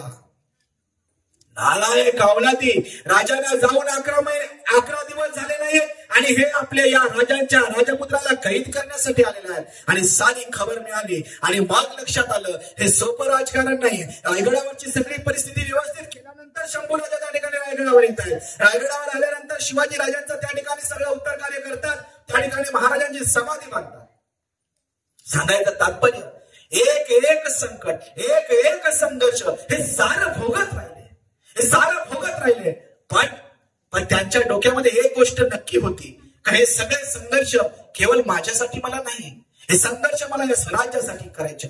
कारण आबासाहेबांनी जो मूळ मंत्र आम्हाला दिलेला आहे, जे स्वराज्य मला राखायचंय, स्वराज्य कोणासाठी राखायचंय? या रयतेसाठी राखायचंय, या रयतेचा उद्धार करायचंय आणि यासाठी मला हा संघर्ष करावाच लागेल. जेव्हा माणसाचं ध्येय निश्चित असतं तेव्हा त्या ध्येयाच्या आड येणाऱ्या प्रत्येक संघर्षाला आपल्याला तोंड देता आलं पाहिजे. मी 10वीचा अभ्यास करतोय, मी 12वीचा अभ्यास करतोय, ते करत असताना अनेक अडचणी येतील. मामाचं लग्न येईल, मावशीचं लग्न येईल, आणखीन काय येईल. पण माझं ध्येय जर त्या 1 वर्षासाठी ठरलेलं असेल तर माझ्या मुलांनी, त्या आमच्या पोरांनी त्या ध्येयाकडेच लक्ष दिलं पाहिजे. त्या प्रलोभनाकडे, त्या इतर गोष्टींकडे लक्ष न देता ध्येयाकडे लक्ष दिलं पाहिजे. मला वाटतं माझा शंभू राजा तुम्हाला आम्हाला हे शिकवतो, ध्येयाप्रती ध्येयनिष्ठ होऊन त्यावर नजर ठेवून वाटचाल करा. शंभू राजांनी सगळे संघर्ष सहन केले, एवढा लढला आणि ज्या दिवशी शिवछत्रपतींचा मृत्यू झाला आणि खऱ्या अर्थाने स्वराज्यावर टपून असणारे सारे दुश्मन, सारे शत्रू स्वराज्यावर तुटून पडण्याचा नियोजन करू लागले. आणि त्यामध्ये साहजिकच आहे दिल्लीचा मुघल बादशाह औरंगजेब टपूनच राहिला होता. त्यानेही ठरवलं या स्वराज्याला आपण गिळंकृत करायचं. परंतु त्याआधीच या शंभूराजाने या मुघलांना दहशत बसवण्यासाठी, त्यांना धक्का देण्यासाठी पुराण पुन्हा स्वारी केली. 12च्या 12 त्या ठिकाणी ते पुरे लुटले, 16च्या 16 पुरे लुटले गेले. एवढंच नाही, ज्या औरंगजेबाच्या नावाने औरंगाबाद शहर वसवलं होतं त्या औरंगाबाद शहराची अशी अवस्था करून टाकली की औरंगाबाद या नावाव्यतिरिक्त तिथं काहीच ठेवलं नाही. आणि संतापला औरंगजेब, चिडला औरंगजेब आणि ठरवलं आता आपल्याला या स्वराज्यावर जायचंय. आणि औरंगजेब म्हणजे काय साधी गोष्ट आहे का? ही फार मोठी गोष्ट आहे. आणि या औरंगजेबाला अनेक दिवसलं होतं, त्याच्या हातावर तुरी देऊन आले होते, मिठाईच्या पेटाळातून पसार झाले होते. हे सगळं आपल्या कैदेतून सुटलेला राजा, त्याचा पुत्र आता आपल्याला गाठायचा आहे, स्वराज्य काबीज करायचं आहे. कारण औरंगजेबाच्या डोक्यामध्ये एकच गोष्ट होती, असेतू हिमाचल या ठिकाणी या आपल्या मुघलांचं राज्य असलं पाहिजे. एकच गोष्ट होती आणि त्यासाठी हे सगळं स्वराज्य आपल्या ताब्यात असलं पाहिजे. आणि ही चांगली संधी आलेली आहे. शिवाजी राजांचा पुत्र नौखा हा आपल्याशी लढू शकणार नाही आणि म्हणून लाखोची फौज घेऊन मुघल बादशाह औरंगजेब महाराष्ट्रामध्ये उतरला. महाराष्ट्रामध्ये उतरल्यानंतर त्याने नियोजन केलं आपल्याला काहीतरी करायला हवं, या स्वराज्याला लढलं हवं. चारही बाजूने आपल्या सगळे सैन्य, वेगवेगळ्या प्रकारच्या फौजा या ठिकाणी स्वराज्यावर लढायला सुरुवात केली. शंभूराजाही तयारीत आहेत, त्यांनाही माहिती आहे. मला वाटते राजांनी त्या ठिकाणी त्यांना अगोदरच सांगितलं होतं आपल्याला आता कुठल्याही शाहीपासून धोका नाही, ना आदिलशाहीपासून धोका आहे, ना निजामशाहीपासून धोका आहे, ना गोवलकोंड्यापासून धोका आहे, कुतुबशाहीपासून धोका आहे. आपल्याला सगळ्यात मोठा धोका आहे तो मुघल बादशाहकडून. आणि म्हणून आपल्याला लढायचंय त्या मुघलांकडून आणि यासाठी संभाजी अगोदरच तयार आहे. तोही तितक्याच पैशाने तुटून पडला. घनघोर युद्ध झालं. रोज महाराष्ट्राच्या कानाकोपऱ्यात कुठे ना कुठे युद्ध सुरू आहे, कुठे ना कुठे त्या ठिकाणी युद्ध सुरू आहे. पण या सगळ्या युद्धामध्ये एकदाही संभाजी राजांची फौज हारलेली नाही. प्रत्येक ठिकाणी औरंगजेबाच्या फौजेला या ठिकाणी मार खाऊन परतावं लागत होतं. आणि औरंगजेब चिडतोय, गेले वर्ष होत आलं आपल्याला या ठिकाणी एकही विजय मिळत नाही. आणि म्हणून त्यांनी सांगितलं काय करायला हवं. आणि साहजिकच आहे, पुन्हा एखादी गोष्ट आपण करतो आणि आपल्याला त्या गोष्टीतून यश मिळालं नाही तर आपण काय होतो, आपण नाराज होतो, आपण त्या गोष्टीपासून बाजूला वळतो, आपल्याच्याने हे होणार नाही असं आपण ठरवतो. औरंगजेबाला वाटलं जर असंच झालं तर माझं सैन्य या ठिकाणी निराश होईल आणि निराश झालेलं हे सैन्य या ठिकाणी लढणार नाही, मग एक तरी विजय असायला हवा. आणि म्हणून काय करावं, म्हणून एकाने सांगितलं एखादा किल्ला तरी घेऊया, एखादा किल्ला, कारण या किल्ल्यामध्ये या मराठ्यांची ताकद आहे. एक जरी किल्ला आपण घेतला तर आपल्या सैनिकांचं मनोबल वाढेल. मात्र किल्ला पण तसंच निवडायला हवा, जो किल्ला सहज घेता येईल असा एखादा किल्ला असायला हवा. आणि म्हणून मग असा किल्ला कोणता, मग त्यांनी सांगितलं नाशिक जवळ दिंडी तालुक्यामध्ये या ठिकाणी वडी नावाच्या गावाजवळ एक किल्ला आहे आणि या किल्ल्याचं नाव आहे रामशेज. हा किल्ला आपण घेतला तर मला वाटतं आपण या ठिकाणी सहज किल्ला घेऊ. किती शिबंदी या किल्ल्यावर, एक 300-350 असेल बादशाह, 350 त्या ठिकाणी जर या ठिकाणी शिबंदी असेल, सैनिक असतील, तोफा किती आहेत, एकही नाही. दारूगोळा किती आहे? नाहीच, फक्त सैनिक आहे आणि ते 300-350 सैनिक आहे. मग जाणार कोण? शहाबुद्दीन तयार झाला, मी जाणार, आणि जायला निघाला. 20-25 हजाराची फौज घेऊन तो निघतोय त्या रामशेषशी लढायला. रामशेषवर रामजी पवार नावाचा महाराजांचा, संभाजीराजांचा एक या ठिकाणी किल्लेदार आहे. या किल्लेदाराने हा किल्ला लढवायला सुरुवात केली. सुरुवातीला असं वाटलं 300 सैनिक आहेत, आपण सहज एकदाच 40-45 हजार 25 हजार सैन्य वर चढलं तर किती वेळ लागेल किल्ला घ्यायला. सर चढत गेले, निम्म्याच्या वर सैनिक गेलं आणि वरून या रामजी पवार आणि त्याच्या सैनिकांनी, मावळ्यांनी वरून दगडफेक सुरू केली. लोकांना कळत नव्हतं, अरे लढायला तलवारी लागतात, दगड कुठून येत आहेत, दगड कसे येत आहेत. पण या दगडाने हैराण झालेलं सैन्य मागे पळायला लागलं. अनेकांची डोकी फुटली, अनेकांचे छाताडावर दगड बसले, सारेच पुन्हा किल्ला उतरू लागले. आता प्रश्न पडला लढायचं कसं. एकाने सांगितलं आपण असं करूया, उभं जाण्यापेक्षा सरपटत जाऊया. दुसऱ्या दिवशी सरपटत जाण्याचा प्रयत्न केला. बरेच पुढे गेले, अगदी बाले किल्ल्याच्या जवळ जाऊन पोहोचले आणि अचानक रात्रभर जमा केलेले मोठे दगड, मोठ्या शिळा, गोल शिळा वरून फेकून दिल्या. गडगडत त्या ठिकाणी त्या उतारावर निघाल्या आणि असंख्य सैनिक, असंख्य मुघल त्या ठिकाणी चिरडून टाकले. या रामजीने हा किल्ला तब्बल त्या शहाबुद्दीनच्या विरोधामध्ये 2 वर्ष लढवला. पण शहाबुद्दीनला त्या ठिकाणी विजय मिळत नव्हता. त्याला कळत नव्हतं लढावं कसं, त्याला कळलं लढावं कसं. आणि मग त्याने ठरवलं आता आपण काय करूयात, आता आपण असं करूयात, आपण या ठिकाणी याच्यावर तोफांचा मारा करूयात. आणि तोफांचा मारा केला तर कदाचित या ठिकाणी हे बुरुज ढासळले जातील आणि एकदा का बुरुज ढासळले की आपल्याला आतमध्ये प्रवेश मिळेल. झालं, ठरलं, तोफा चढवायचं ठरलं, तोफांनी मारा करायचं ठरलं. परंतु तोफांचा मारा तिथपर्यंत पोहोचेल की नाही ही मोठी शंका होती. पण कुठून का होईना रामजी पवारला ही गोष्ट कळली की आपल्या या किल्ल्यावर आता तोफांचा मारा होणार आहे. त्या रात्री शहाबुद्दीन खान आणि त्याचे सगळे सैन्य, मुघल सैन्य शांतपणे झोपलेलं आहे. या झोपलेल्या सैन्यामध्ये उद्याची चिंता होती की आपल्याला उद्याला या ठिकाणी तोफांचा मारा करायचा आहे. आणि त्याच रात्री मराठ्यांनी हल्ला केला. इतका मोठा हल्ला झाला की शहाबुद्दीनला कळेना झालंय काय. त्याने सहज त्या महमद खानला विचारलं, तोफखान्याच्या प्रमुखाला, महमद खान अरे काय झालं, छापा आला, कोणाचा, मराठ्यांचा, कधी आले, आताच आले, कुठे गेले माहित नाही, कसे आले, कुठून आले माहित नाही. पण छापा इतका भयंकर होता की मोगली छावणी हादरून गेली. आणि मग शहाबुद्दीने सांगितलं उद्या सकाळी याचा सगळ्यांचा बदला घ्यायचा आहे, आपल्याला या गडावर तोफांचा मारा करायचाच आहे. दुसऱ्या दिवशी तोफांचा मारा करण्यासाठी त्या ठिकाणी सगळे सज्ज झाले. परंतु त्या ठिकाणी त्यांचं दुर्दैव असं की वरून तोफांचा मारा झाला, वरून दुसरा तोफांचा मारा झाला. त्यावेळी तो जो शहाबुद्दीन खान आहे तो चिंतेत पडला. त्याला प्रश्न पडला, हे कसं शक्य आहे, हे शक्य कसं आहे. तुम्ही तर म्हणाले होते की तोफा नाही. महमद खान म्हणाला तोफा नाही, पण या सगळ्यांनी अशा पद्धतीने लाकडाच्या तोफा तयार केल्या, आतून चामडी त्या ठिकाणी वादन लावलेले आहे आणि त्याच्या तोफा तयार केलेल्या आहेत. शहाबुद्दीन म्हणतो ठीक, मान्य केलं की त्याने तशा बनवल्या असतील, पण दारूगोळा कुठून आणला, हा दारूगोळा त्यांच्याकडे आला कसा. त्यावेळेस तो महमद खान म्हणतोय, अहो मग रात्री काय ते कोठे खेळायला आले होते का. जेव्हा त्यांनी छापा टाकला तेव्हा त्याने आपला दारूगोळा नेला. हा वरून येणारा दारूगोळा आपलाच आहे आणि आपल्या दारूगोळ्याखाली आपण मरतोय हे सांगितल्यानंतर त्या शहाबुद्दीनने डोक्याला हात लावला. अरे मराठे कुठल्या मातीचे बनलेले आहेत. औरंगजेब चिंतेत, 3रं वर्ष लागलं तरी याला किल्ला घेता येत नाही. फतेखान निघाल्यानंतर फतेखानाने प्रयत्न केला.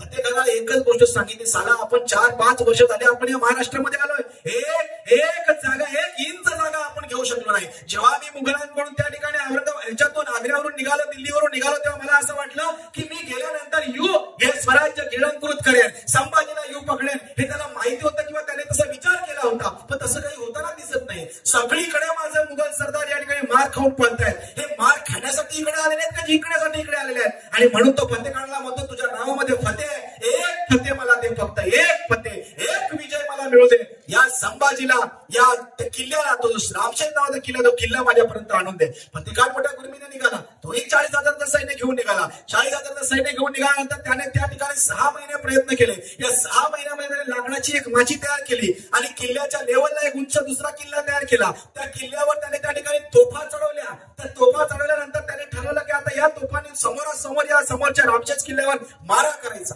ठरलं, सगळं प्लॅन झालं. एवढ्या दिवस ही सगळी माझी दमदमा तयार होत असताना कुठलाही मराठी सैनिक त्या ठिकाणी विरोध करत नव्हता. खरं म्हणजे त्याला विशेष वाटलं प्रत्येकाला, साला एकही आपल्याला विरोध करत नाही, असं का बरं.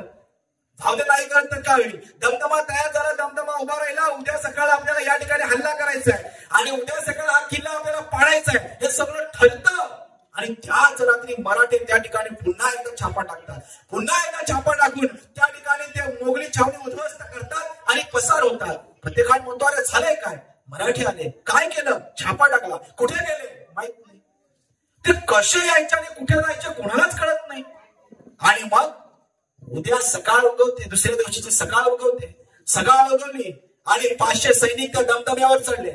फतेखान त्या ठिकाणी वाट बघत बसला आणि त्यानं सांगितलं, चला द्या 32 तोफांना उडवून टाका समोरचा रामशेज. आणि खऱ्या अर्थानं मशाले पेटल्या. मशाले पेटून त्या ठिकाणी त्या वातीपर्यंत गेल्या, त्या वातानापर्यंत गेल्या आणि वातानापर्यंत जाणार. आता तोफांना बत्ती लागणार आणि एवढ्यामध्ये भयंकर मोठा स्फोट झाला आणि सारा दमदमा त्या 500 मोगलांना घेऊन खास खाली पडला. सगळ्या तोफा खाली पडल्या.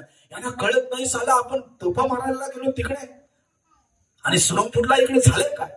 आणि तेव्हा त्यांच्या लक्षात आलं, रात्री आलेल्या या मराठा सैनिकांनी रातोरात आपल्या दमदम्याखाली पुरलेल्या सुरुंगाचा स्फोट झाला आणि उभारलेला सगळा दमदमा खाली कोसळला. औरंगजेबाला बातमी कळली, अरे कसला फतेखान तूही बाजूला नाही. तब्बल 5-5.5 वर्ष या ठिकाणी हे सगळे प्रयत्न करत राहिले, पण एक रामशेज किल्ला घेऊ शकले नाही. संभाजीराजे या सगळ्या गोष्टी लक्ष ठेवून होते. संभाजीराजे या ठिकाणी सगळी मदतही त्यांना पुरवत होते आणि एक रामशेज किल्ला 5 वर्षापर्यंत लढला. शिवाजी महाराज म्हणायचे, माझ्या स्वराज्यामध्ये 360 किल्ले आहेत. उद्या सकाळ औरंगजेब या ठिकाणी आला तर औरंगजेबाला एक किल्ला घ्यायला जर 1 वर्ष लागला तरी सगळं स्वराज्य घ्यायला किती वर्ष लागतील? 360 वर्ष लागतील. आणि इथे तर उलट झालं. संभाजी राजांनी हा अखंड किल्ला रामजी पवारच्या साथीनं तब्बल 5 वर्ष लढवला. आता सांगा, एक किल्ला जर 5 वर्ष लढवायचं ठरवलं तर 360 किल्ले घ्यायला औरंगजेबाला किती काळ लागेल?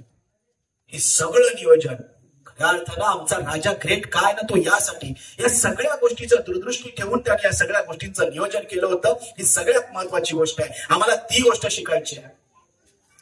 सगळ्या पद्धतीनं या ठिकाणी छत्रपती शिवाजी संभाजी राजांनी हे जे स्वराज्य होतं, हे स्वराज्य शिवाजी राजांच्या पुढे जवळपास 5000 किलोमीटर पुढे सगळं वाढवलं. पावसाळा सुरू झाला आणि औरंगजेब थोडा शांत बसला, कारण कोकणातला पाऊस, महाराष्ट्रातला पाऊस काही साधा सोपा नव्हता. तो काही दिल्लीसारखा पाऊस नव्हता. परंतु याच पावसाळ्याचा फायदा घेऊन संभाजीराजे वरती खाली कर्नाटकामध्ये गेले. कर्नाटकामध्ये जाऊन त्या ठिकाणी त्यांनी चिक्कदेवरायाशी लढाई केली. तिकडनं मोठी लूट मिळवली. तिकडनं कर्नाटक काबीज केलं. खाली येऊन त्यांनी पुन्हा आंध्र प्रदेश काबीज केलं. पुढे येऊन त्यांनी तामिळनाड काबीज केलं. सगळ्या दख्खनमध्ये भगवा फडकवला. एवढंच नाही, आपल्या एका सरदाराला बिहार पटनाकडे पाठवलं.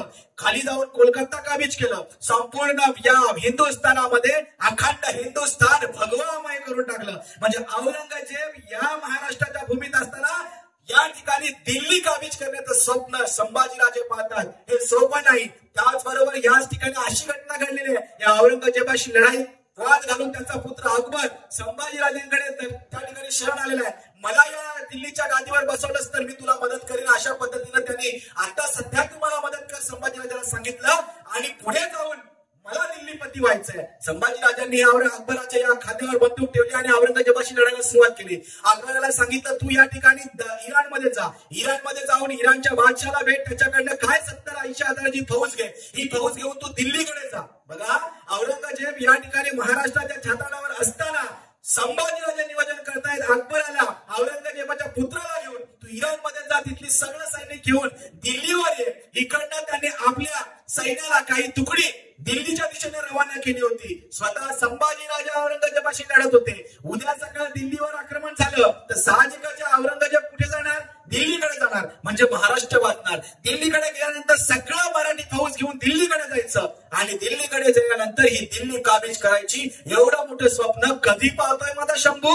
जेव्हा औरंगजेब नावाचं वादळ महाराष्ट्रात घोंगत होतं तेव्हा. दुर्दैवानं आमच्यावर संकट असतं तेव्हा आम्ही इतर गोष्टींचा विचार करत नाही. आम्ही फक्त आमच्या संकटाचा विचार करत बसतो. पण महाराजांनी किंवा शंभूराजांनी संकटाच्या पलीकडे पाहण्याचा दृष्टिकोन आम्हाला दिला. एक दार बंद झालं म्हणून काही बिघडत नसतं, पलीकडे दुसरं दार उघडं असतं, ते आपल्याला पाहता आलं पाहिजे. एक दिवा विजला म्हणून काळोख झाला म्हणून घाबरायचं नसतं. कुठेतरी मिनमिनता दिवा जळत असतो, त्या दिव्याकडे बघून वाटचाल केली पाहिजे. ही शिकवण आम्हाला राजे छत्रपती आणि शंभूराजे देत आहेत. ही सगळ्यात महत्वाची गोष्ट आहे. आणि हे सगळं करत असताना दुर्दैव एवढंच घडलं की या ठिकाणी अकबर इराणला पोहोचण्याऐवजी त्याचं जहाज भरकटला आणि मस्कतला गेला. आणि या ठिकाणी एवढ्या सगळ्या गडबडीमध्ये शंभूराजे आपल्याच माणसांकडून त्या संगमेश्वरी कैद झाले. शंभू राजा औरंगजेबाने पकडला. मुकरब खानाने शंभू राजांना कैद केलं. संगमेश्वरामध्ये आपलेच काही नालायक गद्दार निघाले आणि शंभू राजांना पकडून दिलं. शंभूराजे पकडले गेले आणि महाराष्ट्रावर फार मोठं संकट कोसळलं. दुर्दैव बघा असं अगदी पन्हाळगडाच्या समोर त्या ठिकाणी शंभू राजांना पकडून नेलं होतं. वरून गडावरून सगळे बघत होते. शेता बांध्यावर बाया बापड्या बघत होत्या. कोणीतरी मुघल टोळी चाललेली आहे आणि या मुघल टोळीने कुणाला तरी कापडामध्ये बांधून चालवलेलं आहे. सारे जण बघत होते. असेल कोणी कैदी, असेल कोणीतरी एखादा चोर लुटारू, त्याला पकडून चालवलेला आहे. अरे पण त्या एकालाही माहिती नव्हतं या कापडामध्ये या महाराष्ट्राचा स्वराज्य रक्षक संभाजी चालवलेला आहे. वरून पंढाऱ्यावरून पहाडेकरी पाहत आहे. खालून मुघलांची स्वारी चाललेली आहे. हल्ला करायला हवं पण काय घेणार, सरळ त्या रस्त्याने चाललेला, त्याच्यामुळे हल्लाही करण्याची गरज नाहीये. पण कोणाला तरी चालवलेला आहे. बिचारे कमालांना माहिती नव्हतं या महाराष्ट्राचा सिंह या मुघलांनी त्या कापडामध्ये बांधून नेला होता. औरंगजेबाला खबर मिळालेली आहे. औरंगजेबाला सांगितलेल्या मुकरब खानाने या ठिकाणी शंभूराजांना पकडलेला आहे. गेल्या 9 वर्षापासून जी लढाई सुरू होती, तब्बल 9 वर्ष 240 लढाया खेळलेला, त्यातली एकही लढाई न हारलेला तो राजा संभाजी कैद झाला. ही बाब जेव्हा औरंगजेबाला कळली, केवढा आनंद झाला त्याला. ज्या गोष्टीसाठी आपण इथे आलेलो आहोत, जी गोष्ट आपल्याला मिळवायची ती गोष्ट प्राप्त झालेली आहे. आणि मग सुरू झाला आनंदीत अत्याचार. रायगडावर येसुबाईंना खबर कळाली. येसुबाई, लहान मुलगी भवानी, अंगा खांद्यावर लागणारा शाहू, आणि बातमी कळली आपला पती अडकला, आपल्या पतीला गिरफ्तार करण्यात आलं. अरे काय वाटलं असेल, काय काय काय स्थिती असेल. ज्या महाराष्ट्रानं खऱ्या अर्थानं आशा लावून ठेवल्या होत्या की राजे छत्रपती शिवाजी राजांनंतर आमचा राजा छत्रपती संभाजी राजा, या संभाजी राजांना कैद झाले. परंतु संभाजी राजांना कैद झाल्यानंतर सोडवण्याचे वेगवेगळ्या प्रकारे प्रयत्न झाले, पण आता औरंगजेब गाफील राहणार नव्हता. औरंगजेबाने हुकूम सोडला. अरे ज्या खांद्यावर त्याने खऱ्या अर्थानं स्वराज्याचा डोलारा उभा केलेला आहे, तोडलेला आहे, त्या खांद्यावर तख्तकुला अडकवा. आणि तख्तकुला अडकवण्यात आला. ज्या अंगामध्ये राजवस्त्र चढवली, ज्या अंगावर त्याने खऱ्या अर्थाने राजालंकार घातले, त्याच्यावर साखळी, काटेरी साखळी लावा आणि जखडून टाका त्याला. ह्याच्या ज्या डोक्यावर मराठ्यांची, त्या छत्रपतीची पगडी ज्या डोक्यावर होती, ती पगडी उखडून टाका आणि त्याच्यावर विदूषकी टोपी घाला, तिला घुंगूर लावा, विदूषकी झबला त्याच्या अंगात चढवा. आणि एवढ्या दिवस हा राजा घोड्यावर बसला असेल, हत्तीवर बसला असेल, मेंढ्यावर बसला असेल, पालखीत बसला असेल, याला आता उंटावर बसवा, करकचोट बांधा आणि आडा ओढात बहादूरगडाकडे वरात निघाली, धिंड निघाली. हे खरं तर कोणी त्याला असं पाहिलं असतं तर सांगितलं नसतं, हा मराठ्यांचा छत्रपती आहे, हा मराठ्यांचा छत्रपती आहे, कोणाला सांगून कळलं नसतं. त्याला बघायला अनेकांची गर्दी जमली. कोणी कोणाच्या डोक्यावर, कोणी झाडावर, कोणी बिल्डिंगवर उभे राहून त्या ठिकाणी त्या शंभूला पाहत होते. कुठून तरी दूरवरून एखादा दगड यायचा, ठाळ दिशी आदलायचा, कुठे डोक्यावर आदलायचा, डोक्यातून रक्त बाहेर पडायचं, कुठे छाताडावर आदलायचा, छातीतून क्रियांना उठायच्या. अरे साऱ्या अंगावर दगडांचा नुसता वर्षा होत होता. कुणीतरी यायचं आणि अंगावर थुकून जायचं, कुणीतरी यायचं, तलवारीच्या रेषा मारल्या जायच्या, रक्ताची चिरकांडी उडायची. केवढा असह्य वेदना होत असतील, किती वेदना होत असतील. आणि कोण सहन करत होतं. वयाच्या 2ऱ्या-3ऱ्या वर्षी आई साहेब गेली. तो शंभू हे छेडतोय, सोचतोय, हे कोणासाठी, या स्वराज्यासाठी, या राष्ट्रासाठी, राष्ट्र धर्मासाठी. आज धर्मासाठी लढणारी माणसं कमी झालेली आहेत. तुमचा आमचा धर्म, तुमचं आमचं स्वराज्य, तुमचा आमचा देश, तुमची आमची लोकशाही धोक्यात आलेली आहे. आणि आम्ही मात्र अजून तशीच आहोत. मी मगाशीच उदाहरण दिलं. आम्ही फक्त मेणबत्त्या जळवण्याच्या कामाच्या आहोत. या व्यतिरिक्त आमच्याच्यानं काही एक होणार नाही. संभाजीराजे सहन करतायत. आणि ही सारी धिंड औरंगजेबाच्या त्या दरबारामध्ये आली. खरं म्हणजे रक्ताने माखलेला जिकडे तिकडे सगळ्या अंगावर थोडी पसरलेली, डोक्यावर विदूषिकी टोपी, अंगामध्ये विदूषिकी झबळा आणि त्या साखळदंडाला काटे. कुणीतरी आल्यानंतर त्या उंटाला जर एखादी नुसती शेपटी जरी पिरगाळली ना, तो उंटा असा उचलायचा, उसळायचा. तो उसळल्यानंतर ते साखळीचे काटे शरीरभर टोचायचे. केवढ्या वेदना पसरल्या असतील. असा हा रक्तबंबाळ झालेला शंभू औरंगजेबासमोर आला. औरंगजेबासमोर आणल्यानंतर औरंगजेब त्या ठिकाणी ते सिंहासनावर बसलेला आहे. शंभूकडे एकटक पाहतोय. हाच तो शंभू 9 वर्षाची उमर होती तेव्हा या आग्र्यामध्ये आला होता. त्याला आज आपण पाहतोय. हाच तो शिवाचा छावा, सचमुच छावा. एवढं लढणं सोपं नाही हे औरंगजेबालाही कळत होतं. आणि वजीर असद खान ओरडला, शंभू झुक जा, आमच्या बादशहाला प्रणाम कर, मुजरा कर. आणि त्यासाठी कवी कलश शंभूराजांचा मित्र मित्र मित्र कसा असावा? कवी कलशांसारखा शेवटपर्यंत संभाजीराजांना साथ देणारा, प्रत्येक आरोप प्रत्यारोपामध्ये संभाजीराजांच्या सोबत असणारा कवी कलश. आणि आजही संभाजीराजांसोबत त्या ठिकाणी तो होता. आणि तो म्हणतोय, असद छत्रपति है वो, छत्रपति किसी के सामने झुकते नहीं, छत्रपति के सामने दुनिया झुकती है. खामोश, कुठे आहेस तू? कुठे बोलतोयस तू? आलमगीराच्या समोर असं बोलणं सोपं नाही. तोंड बंद ठेव. आणि त्या सरशी तलवारी सलसलल्या, उपसल्या गेल्या दरबारातल्या तलवारी.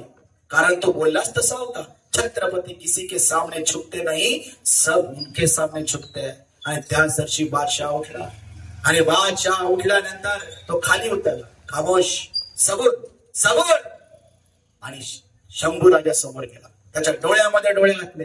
हेच ते डोळे जे मला म्हणाले होते जेव्हा मी या 9 वर्षाच्या पोराला म्हणालो होतो, क्यों हमसे डरते नहीं, तेव्हा हा पोरगा मला म्हणाला होता, हम किसी से डरते नहीं, हमें किसी का डर नहीं, हमारे वजह से सबको डर है. हा म्हणाला होता. सचमुच इसकी वजह से हम सब डर गए. याच्यापासूनच आम्हाला भीती होती. आणि मग त्याने त्या खुदाचे आभार मानायला सुरुवात केली. त्याला सांगितलं, हे अल्लाह, तूने इतनी मेहरबानी की कि ये मुझे जिंदा दिया, जिंदा हमारे सामने आ गया. आणि तुझे आभार किती मानावे. गुडघे टेकले आणि रुखवाताच्या नमाजाचा त्या ठिकाणी तो नमाज पडू लागला. त्या खुदाचा आभार मानू लागला. आणि गुडघ्यावर बसलेल्या त्या औरंगजेबाला पाहून या ठिकाणी संभाजीराजे म्हणतायत कवी कलशाला, सांग तुला इथे काय सुचतंय? एखादी कविता? अरे मृत्यू समोर आहे, मृत्यू समोर आहे. आणि संभाजीराजांना काय ऐकायची आहे? कविता ऐकायची आहे. हे सोपं नाहीये. यासाठी खऱ्या अर्थाने जे गाणीच लागते वाघाच लागतं, वाघाचाच, हे की नाही? त्याच्याशिवाय हे शक्य नाही. आणि म्हणूनच कवी कलश सांगतो की राजे, खऱ्या अर्थानं हा जो औरंगजेब खाली बसलेला, हा तुमचं तेज बघून, स्वतःचं सिंहासन त्यागून तुमच्या समोर घुटणे टेकून उभे आहे. हे सोपं नाही. आणि त्या सरशी औरंगजेब चिडला आणि सांगितलं, बांध करे दिवाण, या दरबारात असं बोलायचं नाही. आणि शिक्षा फरमावली गेली. शिक्षा फरमावण्याआधी पहिला प्रश्न केला, कुठे लपवलायस खजाना? कुठे आहे सगळं सोनं चांदी? आम्हाला ते हवं आहे. संभाजी म्हणाला, आमचं सोनं चांदी कुठे आहे माहितीये? आमचं सोनं चांदी प्रत्येक गडावर पुरलेलं आहे. आमचं सोनं चांदी इथल्या प्रत्येक समृद्ध नदीमध्ये आहे. आमचं सोनं चांदी इथल्या प्रत्येक शेतामध्ये आहे. आमचं सोनं चांदी इथल्या प्रत्येक झोपडीमध्ये आहे. इथला प्रत्येक माणूस आमचं सोनं चांदी आहे. काय हवंय तुला? काय हवंय तुला? हे एवढं मृत्यू समोर असताना धाडसांना बोलण्यासाठी पण काळीच वाघाचं असावं लागतं. औरंगजेबांनी शिक्षा फरमावली. या शिक्षेने महाराष्ट्र हादरला. आणि पहिली शिक्षा सांगितली, ये आंखें मुझे जलाती है, ये आंखें मुझे जलाती है, पहले इस आंखों को जला दो. ही पहिली शिक्षा. औरंगजेबाने माझ्या राजाला, या शंभूला, जो राष्ट्रासाठी, स्वराज्यासाठी, स्वधर्मासाठी, स्वभाषेसाठी आणि येथील रयतेसाठी, स्वराज्यासाठी स्वतःचं बलिदान द्यायला निघाला होता, तब्बल 9 वर्ष लढला. पण त्या शंभूने एक इंच सुद्धा जागा या औरंगजेबाला दिली नाही. आणि या औरंगजेबाला ठणकावून सांगितलं, अरे औरंगजेबा, तू या ठिकाणी आलास, पण तुला आम्ही काही हाती लागू देणार नाही. बस तुझ्यावर फक्त एवढी मेहरबानी आम्ही करू शकतो. आम्ही ठरवलंय, तुझी कबर याच महाराष्ट्राच्या मातीमध्ये गाळल्याशिवाय राहणार नाही. एक शंभू मरेल कदाचित, पण या शंभूच्या रक्तातून, या रक्ताच्या थेंबातून हजारो तक्रार जन्माला येतील हे विसरू नकोस. हे ठणकावून सांग. काल बंद सळया तापल्या गेल्या. वडू बुद्रुक त्या वधस्तंभाला संभाजी राजांना बांधण्यात आलं. कडक बंदोबस्त होता. संभाजी राजांना इतकं बांधल्यानंतर सुद्धा औरंगजेब त्यांना इतका घाबरत होता. कारण संभाजी राजा सामान्य असं नव्हता. अफाट ताकदीचा, तितक्याच बुद्धीचा. आणि त्याला माहिती आहे जर शिवाजी राजा या आग्र्यातून सुटू शकतो तर कोणी सांगावं हा संभाजी इथूनही सुटू शकतो.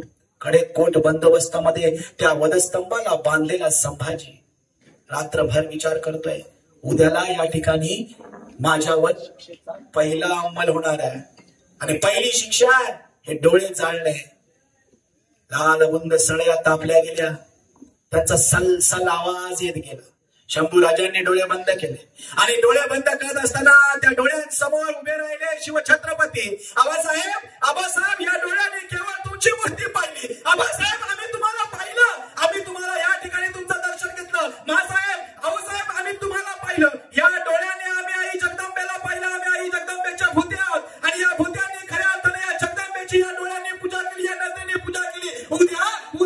उद्या तर या क्षणानंतर आम्हाला डोळे राहणार नाहीत. आणि डोळे उघडले डोळे त्या ठिकाणी त्या सऱ्यांकडे पाहत राहिले. खुल्या आम त्या सऱ्यांकडे पाहत राहिले. शेवटचं दर्शन या डोळ्यासमोर घेत होते आबासाहेबांचं. छत्रपती डोळ्यासमोर उभे राहिले असतील. मासाहेब जिजाऊ डोळ्यासमोर उभे राहिले असतील आणि सांगत असतील माझा बाळ याच्या डोळे आता पेटवले जात आहेत. लाल बुंद सळया सल्ला दिशी त्या डोळ्यांमध्ये घुसल्या. सर्र आवाज झाला. उग्र वास सुटला आणि डोळ्यामध्ये फक्त खोबन शिल्लक राहिली. खोबन काळोख पसरला. केवढा मोठ्या यातना असतील आणि कोणी भोगाव्या यातना. या पराक्रमी महापुरुषाच्या पुत्रानं कोणी भोगाव्या यातना. स्वराज्याच्या दुसऱ्या छत्रपतीनं कोणी भोगाव्या यातना. या रयतेच्या राजानं. आणि कोणासाठी भोगाव्या. स्वधर्मासाठी, राज्यासाठी, स्वराज्यासाठी, रयतेसाठी. विचारलं औरंगजेबाने. अरे डोळ्यामध्ये सळया खूप असताना काही म्हणाला का तो शंभू. तेव्हा आलेल्या त्या सैनिकाने सांगितलं नाही. हे गावाक्षरी म्हणाला नाही.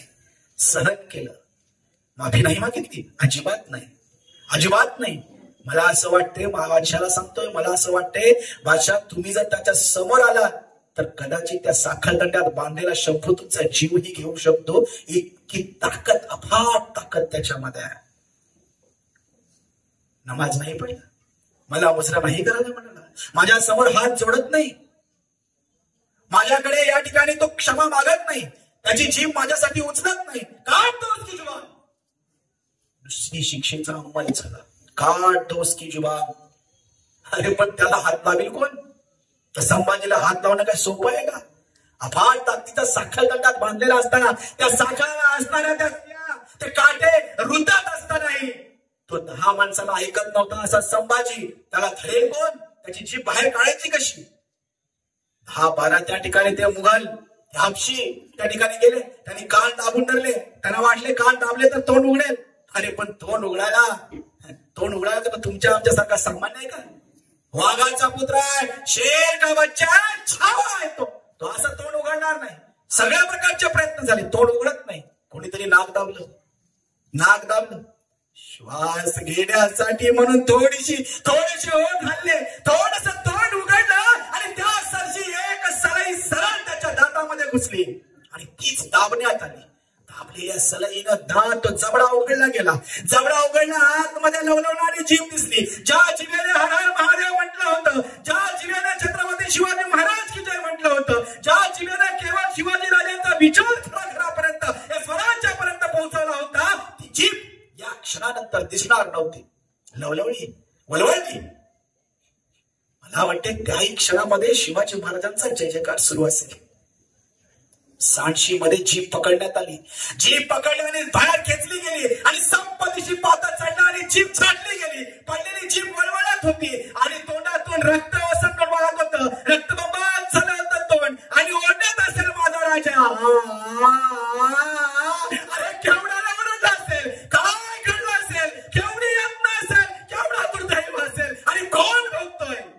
महापुरुषाचा पुत्र.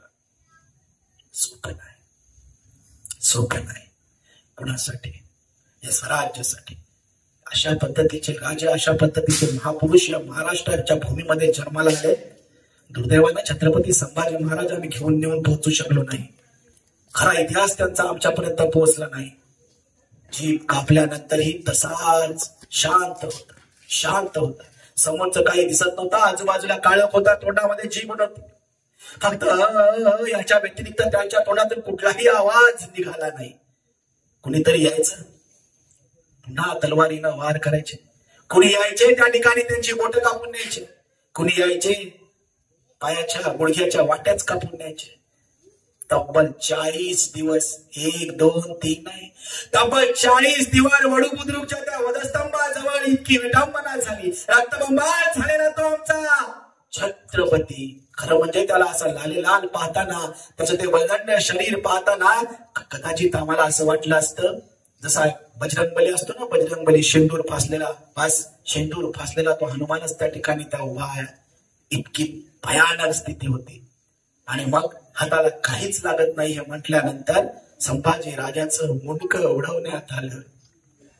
उडवलेलं मुंडकं त्या भाल्याला टोचण्यात आलं आणि फिरवला भाला त्या सगळ्या स्वराज्यामध्ये आणि दाखवण्यात आला अभिमानानं, तुमचा राजा आम्ही मारलाय, स्वराज्य संपलंय. आता स्वराज्य संपलं नव्हतंच. शंभूराजे गेल्यानंतरही शंभूराजांनी एक गोष्ट नक्की सांगितली होती, हा संभाजी उद्या मरेल, हा संभाजी या ठिकाणी रक्त सांडेल, पण या रक्ताच्या थेंबामधून घराघरातून शेकडो संभाजी जन्माला येतील. आणि हा शब्द खरोखर खरा ठरला. घराघरातून लाखो संभाजी जन्माला आले आणि औरंगजेबाला एक स्वराज्याचा एक वीट सुद्धा घेता आली नाही. आणि दुर्दैवानं त्या औरंगजेबाचं दुर्दैव एवढं की खऱ्या अर्थानं संभाजी राजांनी त्या ठिकाणी 3-4 वर्षाचे असताना आऊसाहेबांना सांगितलं होतं, आऊसाहेब आबासाहेबांनी एवढासा खान मारला, मी मोठा खान घेऊन येईन आणि याच मातीमध्ये गाडीन. आणि याच मातीमध्ये गाडला गेला औरंगजेबाचा मुर्दा नगरजवळ. सांगायचं तात्पर्य, हे सारे महापुरुष आमच्यासाठी प्रेरणा आहे. तुम्हाला आम्हाला आमचा धर्म, स्वधर्म, स्वभाषा, स्वराज्य हे सारं जर वाचवायचं असेल, सारं टिकवायचं असेल, तर मला वाटते ते सांडलेलं रक्त आणि त्या रक्तातून पुन्हा एकदा दादा संभाजी तुमच्या आमच्या घरातून, शिवाजी तुमच्या आमच्या घरातून घडलाच पाहिजे. तो घडवण्यासाठी हा सगळा अट्टाहास आहे. या गावासाठी आपल्याला सगळ्यांना एकत्र यायचंय, चांगल्या पद्धतीनं काम करू, आणि दुर्गाईकडे शक्ती मागू आणि या ठिकाणी थांबू. मी गेला मला वाटते अर्धा 1 तास झाला असेल ना बोलतोय, माझा आवाज थोडासा पडलाय. आता 2-4 दिवस कार्यक्रमच आहेत ना. बिचारे आमची रुई मला सांगते आपले कार्यक्रम कधी घ्यायचे. आमच्याकडे पण छोटीशी नवरात्री, त्यांचे खेळ घ्यावे लागतात, पण कार्यक्रमामुळे मला घेता येत नाही. आवाज बसलेला आहे तरी पण आता या ठिकाणी मी एक घोषणा देतो, त्या घोषणेनंतर माझ्ा एवढाच आवाज तुमचा सगळ्यांचा आला पाहिजे. एक क्षत्रिय सिंहासनाधीश्वर राजाधिराज छत्रपती शिवाजी महाराज के जय, छत्रपती संभाजी महाराज के जय. धन्यवाद. जय जय महाराष्ट्र.